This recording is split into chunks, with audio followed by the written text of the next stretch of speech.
ফেব্রুয়ারিতে ত্রয়োদশ জাতীয় সংসদ নির্বাচন, এই বার্তা পেয়ে সারা দেশ প্রস্তুত হচ্ছে একটি অবাধ, সুষ্ঠু ও গ্রহণযোগ্য নির্বাচনের জন্য। ভোটের এই হাওয়ায় কি ভাবছেন সাধারণ মানুষ থেকে শুরু করে আগামীর জনপ্রতিনিধিরা, সে কথা জানাতে ডিবিসি নিউজের ইলেকশন এক্সপ্রেস ছুটে যাবে সবগুলো সংসদীয় আসনে। আজ সারাদিন আছে সংসদীয় আসন ৮, দিনাজপুর ৩-এ।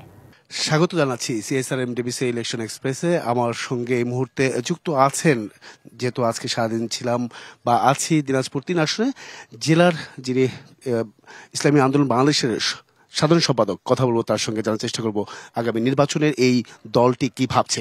স্বাগত আপনাকে সিএসআরএম ডিবিসি ইলেকশন এক্সপ্রেসে।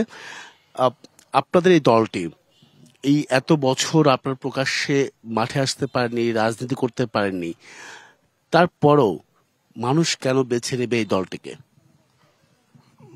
ধন্যবাদ। আমি এই চ্যানেলের মাধ্যমে দিনাজপুর সদরের সর্বস্তরের মানুষকে ধন্যবাদ জানাই। আসলে ৫৪ বছর তো অনেক দলেই রাজনীতিতে এসে বিভিন্নভাবে ক্ষমতায় নিয়ে তার দেশকে পরিচালনা করছে, কিন্তু কাঙ্ক্ষিত আশা কিন্তু কোনো খাতে পুরো হয়নি। মানুষ যে আশা নিয়ে একজন প্রার্থীকে নির্বাচিত করে জনপ্রতিনিধি হিসাবে সংসদে পাঠায়, সে আশা কিন্তু পূরণ কোনো প্রতিনিধিই পারেনি। ইনশাআল্লাহ আমরা মানুষের দ্বারে দ্বারে যাচ্ছি, মানুষের সমস্যাগুলো শুনতেছি, এবং আমাদের আশা, যদি আমরা নির্বাচিত হই, মানুষের যে কাঙ্ক্ষিত আশা সেটা আমরা পুরো করতে সক্ষম হব। আপনি এই আসন থেকে যদি আপনাকে মনোনয়ন দেওয়া হয়, তাহলে আপনি কি করতে চান এই আসনটি উন্নয়নের জন্য, সাধারণ মানুষের জন্য? আমি এই আসনে যদি মনোনয়ন পাই এবং নির্বাচিত হতে পারি, তা আমি সবাইকে একটা কথাই বলি যে আমি সকলের পরিবারের একজন সদস্য হতে চাই। একজন পাবলিক যা চায় যে জনপ্রতিনিধি যারা ক্ষমতায় থাকে তারা যেন আমাদের পাশে আসে, সুখে দুঃখে যেন তাদের পাশে থাকা যায়। আমি চাই এই সদর আসনে যদি আমি নির্বাচিত হই, সকল ভোটার কাছে না যেতে পারলেও আমি বেশিরভাগ চেষ্টা করব তাদের পাশে থাকার জন্য, সুখে এবং দুঃখে। সদর আসনটিতে কি কি সমস্যা রয়েছে? আপনি যেহেতু এই একটি দলে আপনি প্রতিনিধিত্ব করছেন, তাহলে তো অবশ্যই আপনার জানার কথা কি কি সমস্যাগুলো রয়েছে যেটা আপনার জন্য কাজে লাগবে, সেই সমাধান করলে সেটার জন্য অপেক্ষা করছি। আমি কয়েকটি জিনিস খেয়াল করেছি, যেহেতু আমি ১৮ সাল থেকে মাঠে ময়দানে আছি, জনকাছে যাচ্ছি। আমাদের দিনাজপুর শহরের অবস্থা খুবই খারাপ। দিনাজপুরের রাস্তাঘাট কোনো উন্নতি হয়নি, দিনাজপুরে ড্রেন কালভার্ট কোনো উন্নতি হয়নি। আমি চাই যে এই দিনাজপুর যেহেতু প্রাচীন একটা শহর, কিন্তু প্রাচীন শহর হিসেবে দিনাজপুর উন্নয়ন নেই। দিনাজপুরের রাস্তাঘাট উন্নয়ন হবে, এবং পাশাপাশি দিনাজপুরে কিন্তু আমরা খেয়াল করেছি একটা মেডিকেল কলেজ হাসপাতাল আছে। আমি প্রায় মেডিকেল কলেজে সেই সমস্ত রুগী দেখতে যাই, কিন্তু কাঙ্ক্ষিত তারা সেবা পায় না। একটা জনপ্রতিনিধির চেষ্টা যদি করে, সে আশা রাখি এই মেডিকেল কলেজের মাধ্যমে দিনাজপুরে 13 ডিস্ট্রিক্টের, শুধু আমার নির্বাচনী এলাকা নয়, 13টা থানার যারা সাধারণ রুগী, গরিব মানুষের রুগী, এতে সেবা করতে পারবে। আমি এটা চেষ্টা করবো।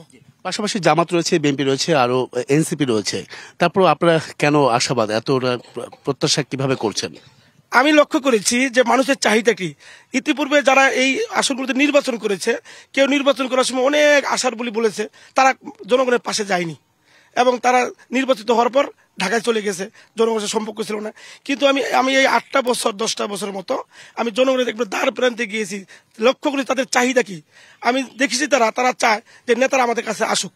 আমি যেহেতু এই রাস্তাঘাটে যেখানে যাকে পাই তার সাথে সালাম বিনিময় করি, দেখা সাক্ষাৎ করি, তাদের বড় একটা আশা যেন আমি তাদের জনপ্রতিনিধি হতে পারি এবং তাদের পাশে যেন আমি থাকতে পারি। গণঅভ্যুত্থানের পর বিএনপি বলছে আর অন্যান্য দল বলছে আপনারা ঘরে ছিলেন এতদিন, এখন আপনারা বের হয়ে আসছেন, সাধারণ মানুষ তো আসলে সহজে মেনে নিবে না, যেহেতু আপনারা এতদিন কোনো কাজ করতে পারেনি সাধারণ মানুষের জন্য, সেটা একটা বিষয় আছে। কতটা চ্যালেঞ্জ হতে পারে এই আসনটিতে আপনারা প্রতিদ্বন্দ্বী করলে? আমি মনে করি যদি যারা বলে যে আমাদের এখনো দেখা যায়নি, আমার এই আসলে আমি যা করেছি 18 সাল থেকে এই পর্যন্ত অন্যায় অবিচারের যত প্রতিরোধ করার দরকার, আমি মাঠে ময়দানে ছিলাম, আমি পাবলিকের সাথে ছিলাম, আমি জনগণের সাথে ছিলাম, আমি যার বিপদে আমি আগে এগিয়ে গিয়েছি। এজন্যই পাবলিক এবং এই এলাকার জনগণ আমাকে বেছে নেবে আমি মনে করি। এবং এখানে বিএনপি এবং অন্যান্য দল যারা আছে তাদের সে কোনো অংশে আমরা মাঠে কম ছিলাম না।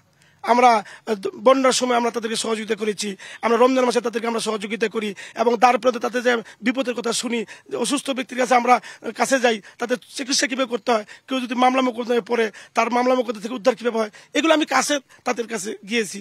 এই জন্য আমি মনে করি আমার দিনাজপুর সদরের জনগণ আমাকে গ্রহণ করবে। সেক্ষেত্রে যে সনাতন ধর্মাবলম্বী যারা আছে তারা কি আপনাদেরকে বেছে নেবে কিনা?